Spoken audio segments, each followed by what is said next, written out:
Bonjour, ceci est ma troisième vidéo consacrée au SARS-CoV-2. Aujourd'hui, nous allons parler des nombres. Nous allons nous demander quels nombres sont fiables ou non. Comment interpréter ces nombres? Comment ne pas confondre des nombres ayant des significations différentes? Alors, en ce qui concerne les nombres, je vais commencer par vous poser une petite question. Si vous entendez la phrase « La plupart des personnes attrapant le coronavirus ne développent pas de cas graves », qu'est-ce que ça évoque pour vous, les mots « la plupart » quel chiffre ça évoque dans vos têtes? Est-ce que ça évoque plutôt 99% des gens, ou est-ce que ça évoque plutôt 55% des gens? Parce que la plupart, ça peut vouloir dire ces deux choses. Ça peut vouloir dire 99% des gens, ça peut aussi vouloir dire 55% des gens. Et selon que c'est l'un ou l'autre, ça n'a pas du tout la même signification et ça n'a pas du tout les mêmes implications. Donc, il y a deux types de statistiques auxquelles nous pouvons être confrontés dans les médias. Dans le flot de statistiques sous lesquelles nous sommes noyés en permanence depuis 4 mois, on peut nous donner des chiffres absolus ou on peut nous donner des chiffres relatifs. Alors, quelle est la différence entre les deux? Un chiffre absolu, ça va être, par exemple, le nombre de contaminés, le nombre de personnes ayant développé des symptômes, le nombre de personnes ayant développé des cas graves, le nombre de personnes hospitalisées ou, bien sûr, le nombre de morts. Ça, ce sont des chiffres absolus. Un chiffre relatif, c'est-à-dire qu'on va prendre un chiffre absolu et qu'on va le mettre en rapport avec 100 personnes, 1000 personnes, 100 000 personnes. Pourquoi? Parce que ça va faciliter les comparaisons. Si on essaye de comparer des chiffres dans deux pays qui n'ont rien à voir, le fait de rapporter un chiffre absolu à 100 personnes ou 100 000 personnes, ça va permettre d'être dans le même ordre de grandeur et donc de faciliter les comparaisons. Le problème, c'est que des chiffres relatifs, il peut y en avoir énormément, on peut en calculer énormément. On peut par exemple décider de calculer le nombre de contaminés pour 10 000 habitants. On peut décider de calculer le nombre de morts pour 10 000 hospitalisés. On peut décider de calculer le nombre de personnes malades par rapport au nombre de contaminés. Il y a vraiment beaucoup de choses qu'on peut mettre en rapport l'une par rapport à l'autre. Lorsqu'on va mettre en rapport le nombre de contaminés, par exemple, pour 100 000 personnes, mais qui sont ces 100 000 personnes? Est-ce que c'est le nombre d'habitants du pays ou est-ce que c'est le nombre de contaminés? On va voir que ça n'a pas du tout la même signification. Donc la première question à se poser face à un chiffre, c'est de quoi on parle. En particulier face à un nombre relatif, qu'est-ce qu'on met en rapport avec quoi? Et est-ce qu'on a le droit de faire ça? Enfin, est-ce qu'on peut se permettre intellectuellement parlant de faire ça en restant honnête? Voilà, est-ce que les données qu'on utilise sont fiables? Il y a beaucoup de questions à se poser. Il faut faire attention aussi à ne pas confondre les probabilités entre elles. Par exemple, la probabilité d'être contaminé est différente de la probabilité de développer des symptômes. Ça, c'est important. La probabilité de développer des symptômes est différente de la probabilité de développer un cas grave. Il peut y avoir des symptômes bénins. Et bien entendu, la probabilité de développer un cas grave est différente de la probabilité de mourir. Donc, lorsqu'on nous parle de probabilité, toujours bien se poser la question de quelle probabilité on parle. Alors, bon, en général, on ne va pas confondre la probabilité de mourir avec la probabilité d'attraper la maladie, quoique chez certaines personnes, il peut y avoir un impact fort au niveau psychologique. Par contre, la probabilité de confondre la probabilité d'attraper la maladie avec la probabilité de développer des symptômes bénins, ça c'est une confusion qui peut avoir lieu alors que ce sont deux chiffres différents. Une statistique que l'on voit énormément, c'est le nombre de morts pour 100 000 habitants. On a énormément vu dans les journaux, dans les médias, ces tableaux, ces infographies dans lesquelles on comparait le nombre de morts pour 100 000 habitants des différents pays du monde. Alors le problème avec cette statistique, je pense que c'est une statistique stupide. Euh, c'est un chiffre qui nous apprend absolument rien. Il nous apprend rien parce que les pays qu'on compare ne sont pas au même stade de l'épidémie. Alors on comprend pourquoi les médias ou même les scientifiques utilisent ce chiffre-là. C'est un chiffre qui est super pratique. On prend le nombre de morts, c'est l'information que les gens veulent avoir, parce que c'est ce qui fait le plus peur. Donc on va prendre le chiffre qu'on considère comme étant le plus significatif, qui est le nombre de morts. Et en même temps, bah, on se dit, oui, mais bon, on ne peut pas comparer le nombre de morts de la Nouvelle-Zélande avec le nombre de morts du Brésil, parce que la population au Brésil est beaucoup plus importante que la population en Nouvelle-Zélande. Donc, eh ben, on va dire, ah bah oui, bah, c'est pas un souci, on va rapporter ça au nombre d'habitants. Donc le nombre de morts pour 100 000 habitants au Brésil et le nombre de morts pour 100 000 habitants en Nouvelle-Zélande. Alors à la rigueur, ce chiffre pourrait être intéressant si on se concentre sur un seul pays. Ça nous permet de nous faire une idée précisément du stade de l'épidémie dans lequel est le pays. Si on voit qu'un pays a un nombre élevé de morts pour 100 000 habitants, ça nous donne une idée de la gravité de la situation dans ce pays. Par contre, ce chiffre est très très critiquable à partir du moment où on l'utilise pour comparer des pays différents. Il faut comprendre les dynamiques épidémiques. Deux pays n'ont pas forcément la même dynamique épidémique, on va voir ça après. Mais même si on part du principe que les pays ont la même dynamique épidémique, si ces deux pays ne sont pas au même stade de développement de la maladie, si on compare un pays où l'épidémie vient seulement de commencer avec un pays où l'épidémie a déjà pris une ampleur assez importante, la comparaison n'est pas possible. On compare deux choses qui n'ont absolument aucun rapport et c'est trompeur parce qu'on va dire ah mais tel pays s'en sort bien et puis quelques mois plus tard et ben ce pays s'en sort pas bien du tout. On a beaucoup vu ça, on a beaucoup vu dans les médias, sur les réseaux sociaux, des gens qui se posaient la question ah mais pourquoi tel pays s'en sort bien? Pourquoi les pays de l'Est s'en sortent bien? Pourquoi telle région s'en sort bien? Pourquoi au Japon ils s'en sortent bien? Et donc, les commentateurs se demandaient, ah oui, mais alors qu'est-ce qu'ils ont fait pour que ça fonctionne bien chez eux? Ben, ce qu'ils ont fait, c'est juste que l'épidémie n'a pas encore commencé chez eux. Et très souvent, on a vu que plusieurs mois plus tard, les pays qui s'en sortaient bien au début, ben 3 mois plus tard, ils s'en sortaient plus bien du tout, parce que simplement la dynamique épidémique n'avait pas encore commencé chez eux. C'est valable pour la France aussi. Quand il y a eu ce qu'on a appelé la première vague, y a des régions de France qui ont été beaucoup plus affectées que d'autres. Et après, on a dit, ah mais en prévision d'une éventuelle deuxième vague, eh ben, on va mettre en place certaines restrictions de manière localisée. Et il y a plein de gens, on a beaucoup vu ça dans les commentaires sur les réseaux sociaux, il y a beaucoup de gens qui disaient, ah mais moi à l'endroit où je vis, c'est bien, moi je vis dans un endroit où l'épidémie n'est pas présente, où la maladie n'est pas présente. Du coup, ça veut dire que chez moi, bah, il n'y aura pas de restrictions, tout va bien se passer. Alors que non, c'est le contraire. C'est le contraire. Moins un pays a été affecté, moins une région de France a été affectée par la première vague de l'épidémie, et plus il est probable que ça va mal se passer pendant la deuxième. Il n'y a pas de certificat d'immunité, hein, on n'est pas dans une émission à la télé. Le fait qu'une région s'en sorte mieux qu'une autre, ça signifie simplement que la dynamique épidémique n'a pas encore commencé dans cette région-là.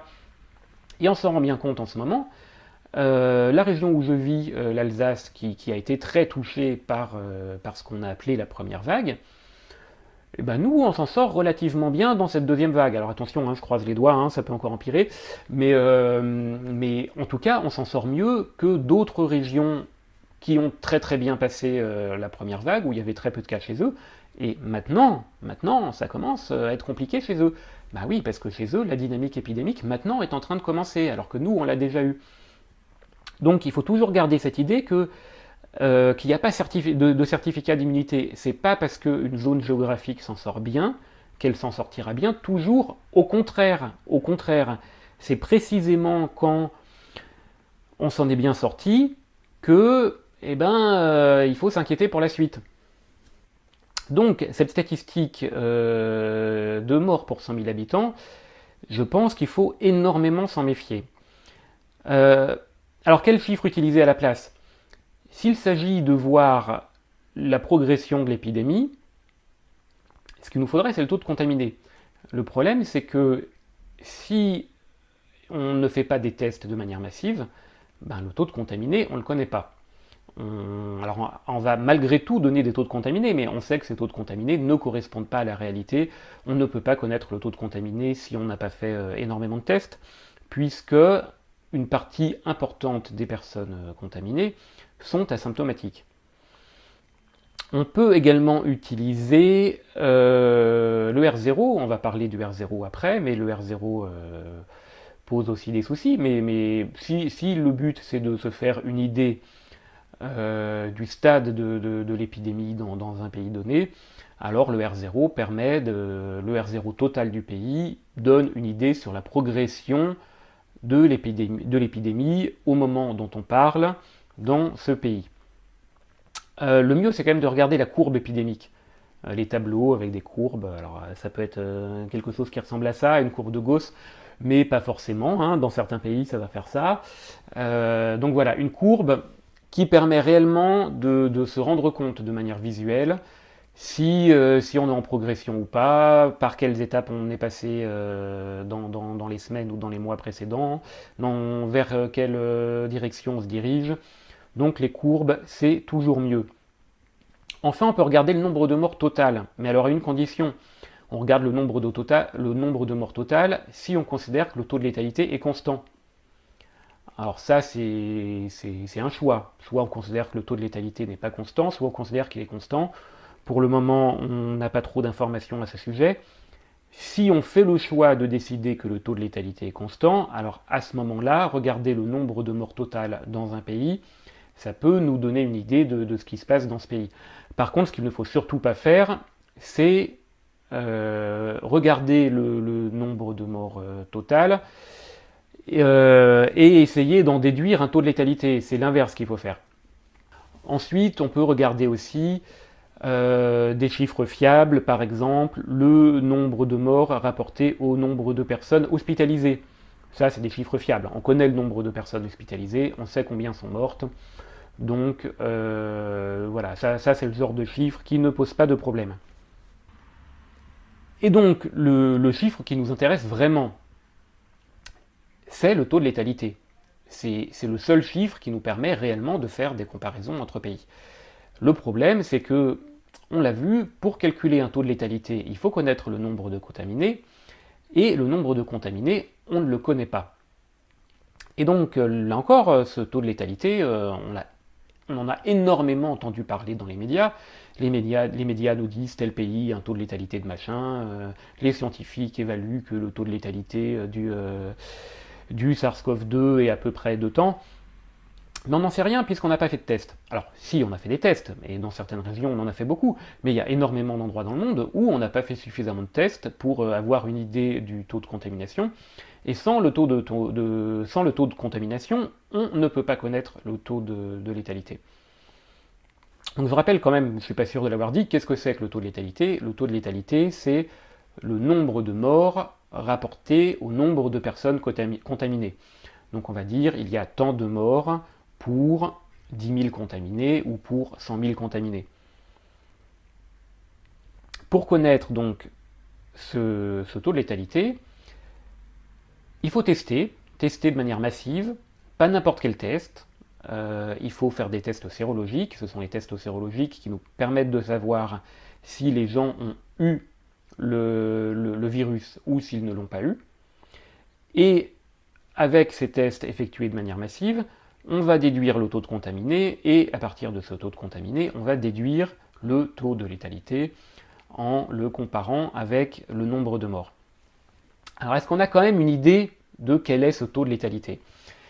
Dans les régions où on a fait des tests de manière massive, on obtient des chiffres dans une fourchette d'à peu près 0,5 à 0,7%. Donc voilà, pour 100 personnes contaminées, on sait qu'il y a environ 0,6 personnes parmi ces 100 personnes qui vont en mourir. En France, le seul endroit où on a fait suffisamment de tests pour pouvoir calculer ce genre de chiffres, c'est la région des environs de Crépy-en-Valois, où on a obtenu donc un taux de létalité de 0,53%. Voilà. On est donc très très loin des chiffres qui ont parfois été annoncés dans les médias, hein.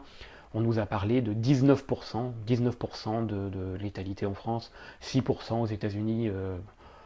Bon, non.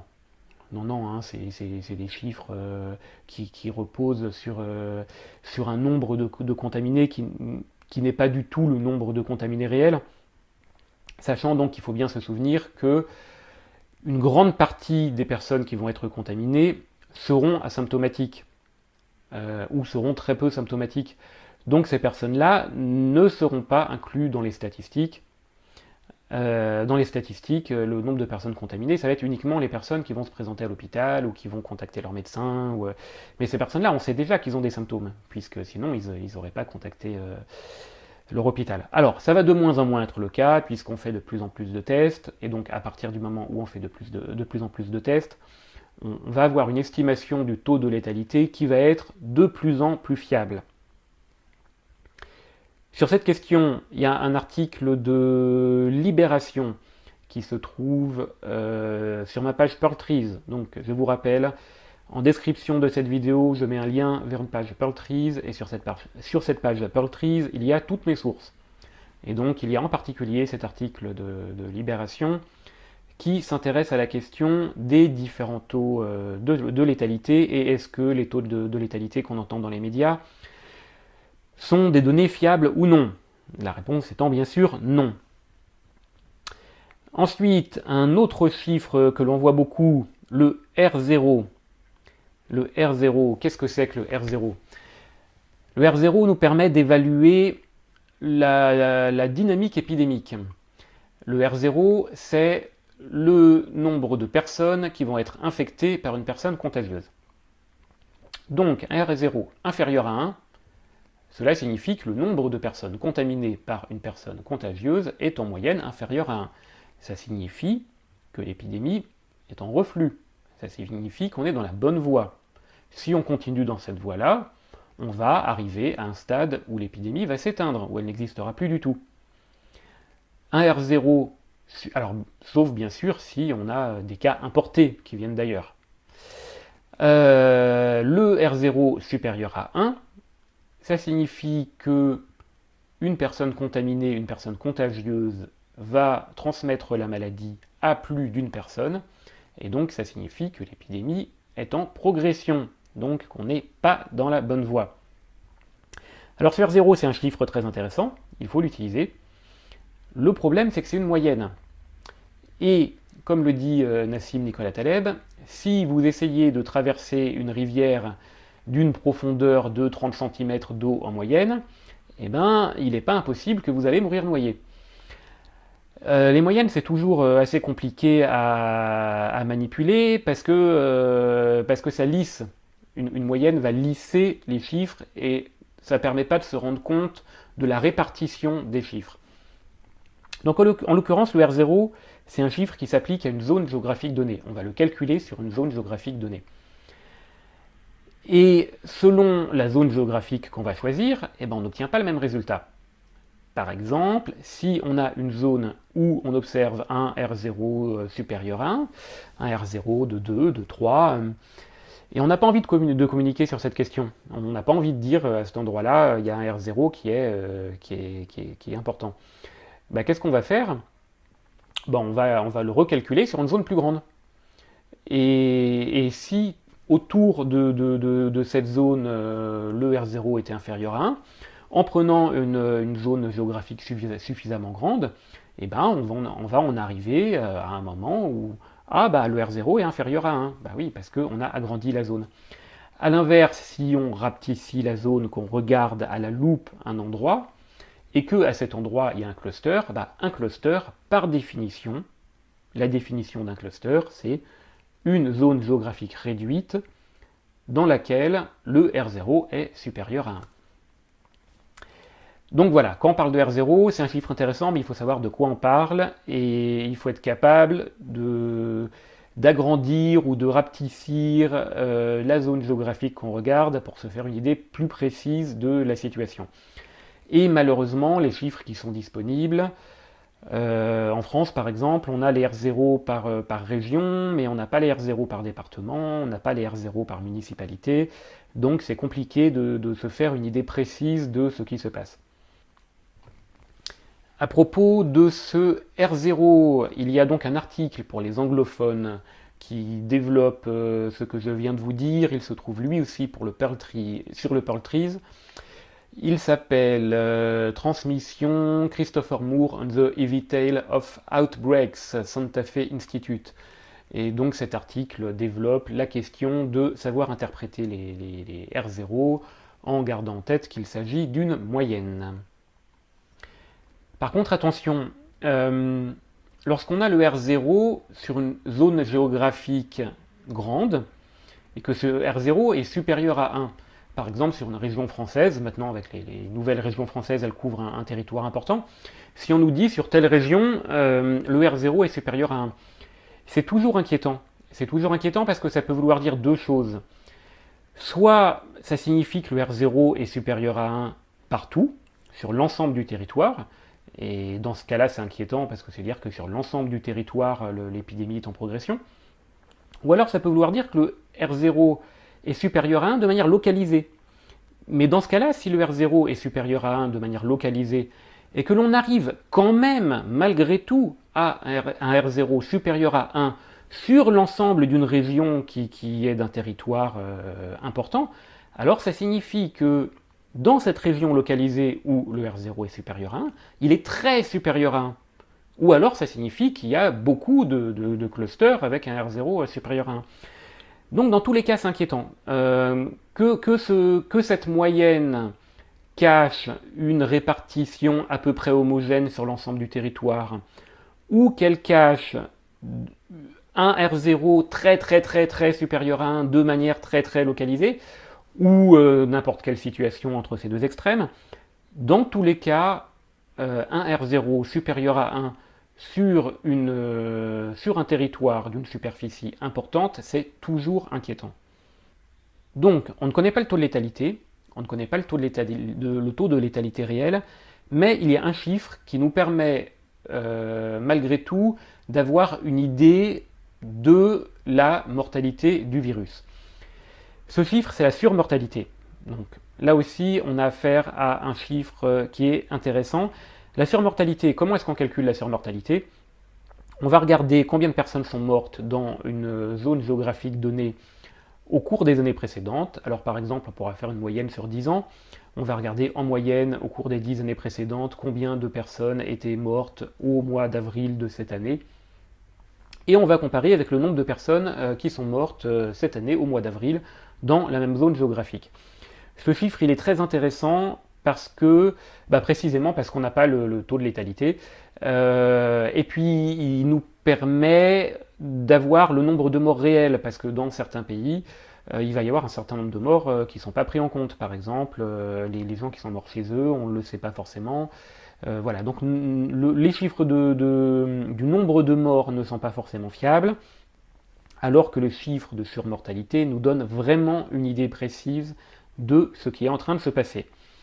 Et il y a un journal américain, The Economist, qui a écrit un article sur le sujet, Tracking COVID-19 Excess Deaths Across Countries, et qui a diffusé les tableaux, les schémas avec les courbes de surmortalité dans tout un tas de pays du monde. Donc là, c'est très intéressant, ça permet de se faire une idée précise de ce qui est en train de se passer dans le monde. Alors par contre, attention, quand on parle de surmortalité, encore une fois, c'est une moyenne, c'est comme le R0, donc il ne faut pas être trompé par la zone géographique.